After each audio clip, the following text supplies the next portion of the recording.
Good afternoon, everyone. This is just a very quick video to talk about these now that I've had them for a couple of months. These are Sennheiser IE200s, which is on the other one, IE200s. Printed over there. They come with this kind of, not super case, but there's an Apple adapter in that. And that's all you get, right? So you get a few sets of ear pads, including foamy ones, which I don't particularly like with these, and ear tips, I mean, and a cable, which is probably not to everybody's liking, but does have the advantage of being very light. It's a bit springy and had a little bit of a plasticky smell that had to take some time to get over. So that's all not very positive stuff to talk about with these. What's interesting about these is that they are relatively inexpensive. List price in Canada is around about $200, but I bought these for $140, and that's about the price you should be looking for in Canadian dollars for these. It's one of these don't pay full price kind of items. They allegedly use the same drivers as the IE600s, which are extremely well liked by many reviewers in the Sennheiser range. These, at least in terms of the frequency response graphs I've looked at, are a little bit more neutral than the 600s, which are a little bit more V-shaped. These also have two positions on the ear tips that allow you to reduce bass by essentially creating leakage between around the ear tips. You can pull them out. I don't see the point. It would be easier to, and I think more practical, to equalize them slightly if you wanted to roll off the bass a little bit. These are a little, so what these are is they're tuned neutral, but with a slight bass boost. They also have a little notch, as the 600s do, in the treble. I can't remember quite where it is, like 6,000, 8,000 or so.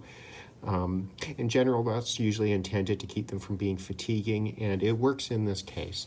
I don't think they're the most revealing. I would use my Moondrop Blessing 3s if I wanted a sort of revealing IEMs. These are not that. They have fairly good passive isolation. They're all right on the plane, but not perfect. I would prefer probably Shure's for passive isolation over these, even with the foam tips. These have a port to the outside, which Shure's IEM designs that were originally designed for musicians tend not to, or to have more obscured port anyway. But what they are is extremely well tuned, at least to my ears. They're very, very pleasant to listen to. They are non-fatiguing by design. They are comfortable once you get them in, although, as I said, this is a bit rubbery and therefore not necessarily the easiest to untangle every time. I don't use them on the subway very often anymore. I tend to use, like cheap noise-canceling IEMs if I'm going to use them on transit or something like that. These are all right on a plane, but probably wouldn't be my favorite. I did take them on the last trip I was on, but as I said, they were all right, but I would probably go for like the cheap Bluetooth true wireless noise-canceling IEMs. I use some cheap JBLs, but there's nothing special about them. But they do better with the kind of getting out the ventilator hum and whatnot on a flight, and they're just like not having cables to deal with is a considerable convenience. Here at the office, I generally use a wireless adapter. This is a BTR 3K, I think. There's absolutely no reason to. This will support through the 2.5 millimeter jack. It will support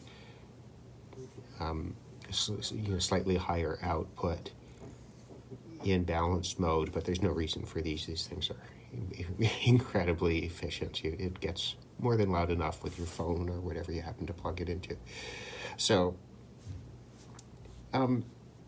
really, these are something that you buy for the tuning that they have, that you want this tuning. And the tuning is neutral with a little bit, it's not high, it doesn't have a high frequency boost, and it's got a little bit of a low bass boost. And what that does is it tends to make it very comfortable and pleasant for listening to most kinds of music. Well, apologies for construction in my office building here, but it makes it comfortable for use with most kinds of music in a sort of non-critical listening kind of setting, like at the office or while you're doing something else.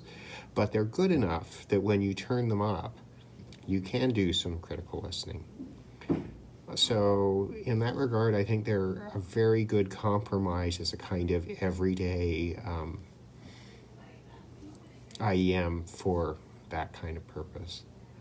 So I would, if you are interested in putting in something like that, I would say these ought to be on your radar. Most reviews of them are pretty positive, apart from complaints about the cable, and a lot of people don't like this sort of the way they've done the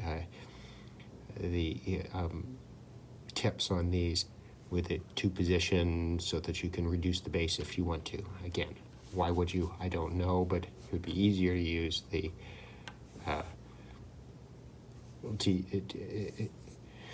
it'd be easier to do that electronically, right, than doing it. But it's there, I suppose. What else? Because these are a fairly chintzy, I don't know, plastic design, I wouldn't want to step on them. You'd break them for sure, so you do want to be a little careful about that. They are, like if you were to use them in bed, which I have when I was traveling, not quite as comfortable as an old pair of Sures for that purpose, but they'll do, right, for most people. There are other, probably better options, but again, not bad for the purpose. So, overall, right, if you want to spend, a reasonable amount of money for a not perfect, but incredibly well-tuned neutral IEM with a slight bass boost, then I think these should be on your list and would be worth having a listen to. It's really hard to see, how you could do much better, right? The impressive thing that Sennheiser has done with these things is absolutely achieve the design goals that they were going for. Like, you can tell what they were trying to do, and they succeed. And in that regard, I think they're really quite good.